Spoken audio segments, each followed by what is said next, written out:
Jimmy Kimmel, no talent. Now I wouldn't do a show. That guy's terrible. Jimmy Kimmel show's practically dead. Nobody will watch. Jimmy Kimmel, every night, his ratings are terrible. He's not a talented guy. I thought he was a lousy host. Jimmy, I love you so much. Donald Trump, who was at that time president of the United States, was so upset about my jokes that I made about him, he directed his staffers at the White House to call Disney to tell them to rein me in. The report says at least 2 calls were made from the Trump White House. I had like 80 texts when I woke up sending me this article from Rolling Stone. It says, Trump White House pressured Disney to censor Jimmy Kimmel. Now, Disney is the company that owns ABC, our network, and Jimmy Kimmel is me. In 2018, reports say Donald Trump was so angered by Jimmy Kimmel's late-night jokes that his White House called Disney, the parent company of ABC, to complain. But if a few punchlines could spark calls from the Oval Office, what happens when the jokes turn to his marriage? Everything shown here is based on real footage and public reports. Before we get to Trump's marriage, let's talk about what Jimmy revealed next, because it made Trump explode on live TV. And it all started with 4 little letters, TACO. You're going to want to see this. The only thing that would make it worse is if somebody changed the lyrics to a song by his beloved Village People to drive it home. Taco, taco man. I want to be a taco man. Taco, taco man. I've got to be a taco. Taco, taco man. I want to be a taco man. Taco, taco man. I've got to be a taco.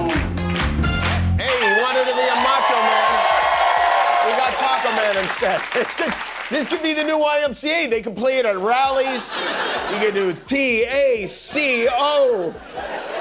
Right? And hey, if that taco song's been stuck in your head, go ahead and hit subscribe. You're not alone. On stage, Jimmy Kimmel turned Trump's rally soundtrack into a parody, and online, taco-themed images of Trump began circulating, showing how quickly the joke had spread beyond the studio. You call that chickening out? 6 months ago, this country was stone cold dead. We had a dead country. We had a country people didn't think it was going to survive, and you ask a nasty question like that. It's called negotiation, but don't ever say what you said. That's a nasty question. There's been an outpouring of taco-themed AI on social media featuring our Crunchwrap Supreme Leader in all manner of chicken garb, rooster hair, and this master 5-piece family meal, all in celebration of our El Pollo look. But what happens when those jokes stop being about politics and start targeting his marriage? We've seen how things have been going between him and Melania lately, so when Trump reached out, I know that he had to be disappointed that the Pope wouldn't hold his hand either. Poor guy, he just wants to be loved. He just wants to be touched, that's all. Just like that, Jimmy Kimmel shifted the spotlight from politics to Trump's marriage, using their public moments as material. The notable absence of his future ex-wife Melania on the campaign trail. She loves the country. You know, when I do rallies, I have so many signs. We love our First Lady. The people love her. They love the fact that she's not out there so much. You know, a lot of First Ladies, we go out, they want to be everywhere. They get angry at their husband because he's not introducing them. If I didn't introduce Melania, she'd be very happy about it. In other words, you will not be seeing Melania anytime soon. And don't stop there, Jimmy, however, turned that explanation into another punchline. Even rare appearances became part of the comedy. Jimmy presented them as carefully staged moments, while the audience reacted with loud laughter at the contrast between the image and the delivery. Melania Trump made a rare appearance in compliance with Section 3, subsection 2.7 of her prenuptial agreement, and look at the way these two lovebirds interact with each other. Their chemistry, it's positively smoldering. Please welcome our next Commander-in-Chief, my husband, President Donald J. Trump. Defend herself today.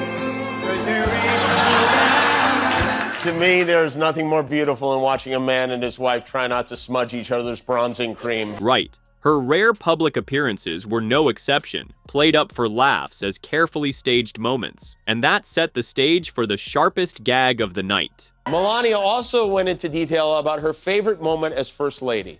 People always asking me, what was your favorite memory as First Lady? It was in 2020 when Donald get the China virus and he was airlifted to hospital like sick elephant. Darren and I threw party on back lawn. We danced around giant bonfire and shot fire cookers at Mike Pence. I had Lincoln bedroom all to myself and did not sleep wink. Too many smiling. Sadly, the elephant make it.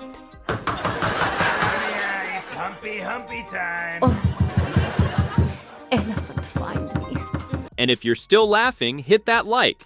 So Jimmy left the stage with the crowd laughing at every line. But off stage, Trump wasn't laughing. Stay right here. You'll want to see this. Look, Jimmy Kimmel is every night, he hits me, I guess. His ratings are terrible. He's not a talented guy.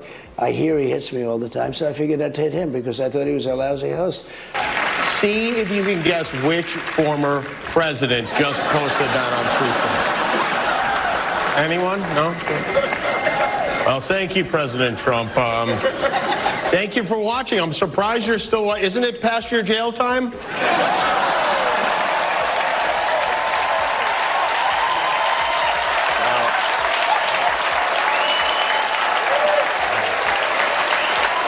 I guess I should be honored that the former president of the United States took time out of his busy schedule Googling Ivanka in bikini to rant about me, but... The back and forth didn't stop there. When Trump criticized Kimmel's hosting of the Oscars, Jimmy turned the words into part of his own routine, reading them aloud for laughs. I just got a review, and has there ever been a worse host than Jimmy Kimmel at the Oscars? His opening was that of a less than average person trying too hard to be something which he is not and never can be. Get rid of Kimmel and perhaps replace him with another washed up but cheap ABC talent, George Slopanopoulos. He would make everybody on stage look bigger, stronger, and more glamorous. Blah, blah, blah. Make America great again.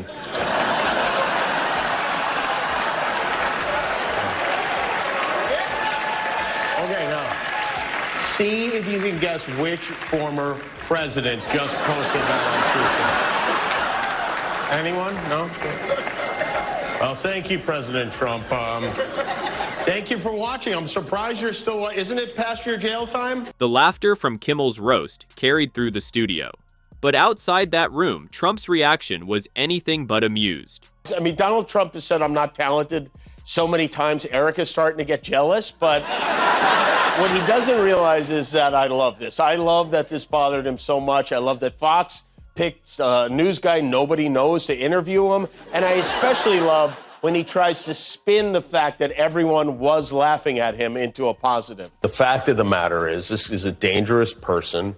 This is a stupid person, and that's a bad combination. And I think what we're forgetting, I keep forgetting it. For Kimmel, the insults only confirmed how deeply the jokes had landed. But what made the story even bigger were reports that Trump's frustration went far beyond angry tweets. Alright, this next part features real clips we're using for commentary under fair use. And honestly, what comes next might change the way you see the whole story. But according to the story, in 2018, Donald Trump, who was at that time president of the United States, was so upset about my jokes that I made about him, he directed his staffers at the White House to call Disney to tell them to rein me in. The report says at least 2 calls were made from the Trump White House to, quote, convey the president's anger regarding Kimmel's monologues and jabs. In other words, President Karen demanded to speak to my manager. Wow, what a plot twist.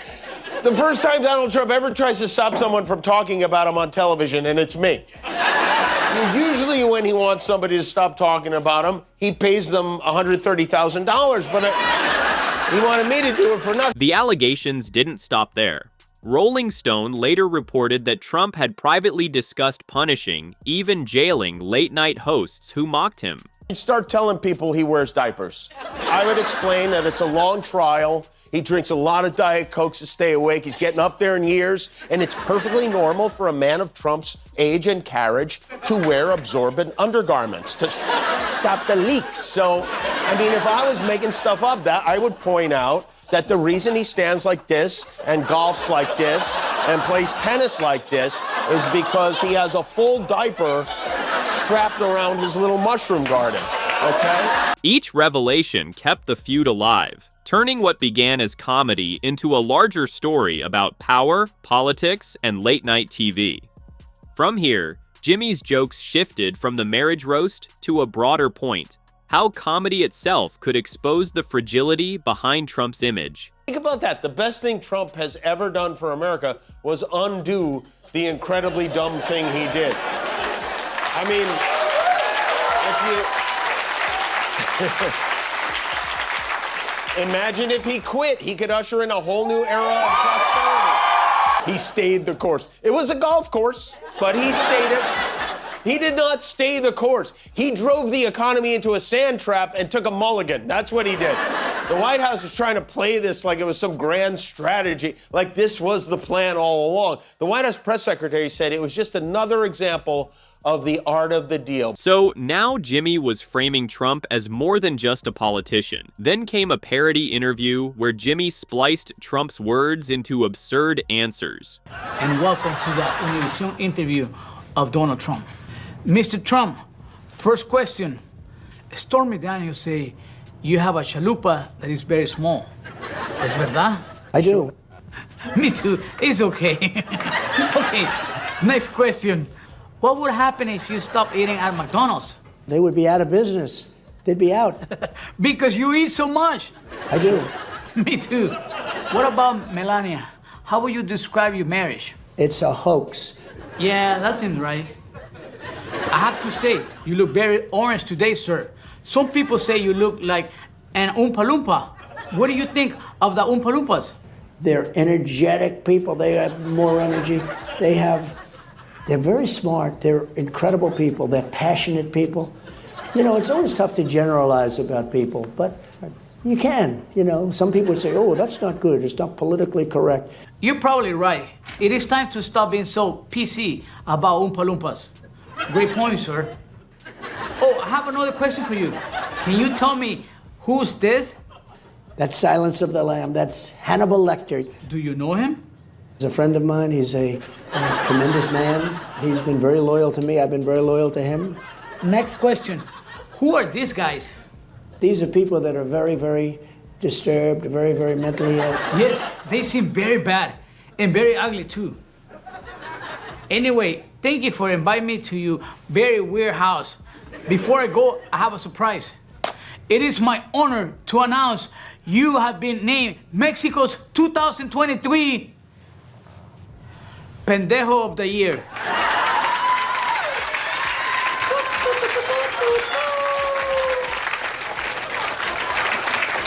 You look great, sir.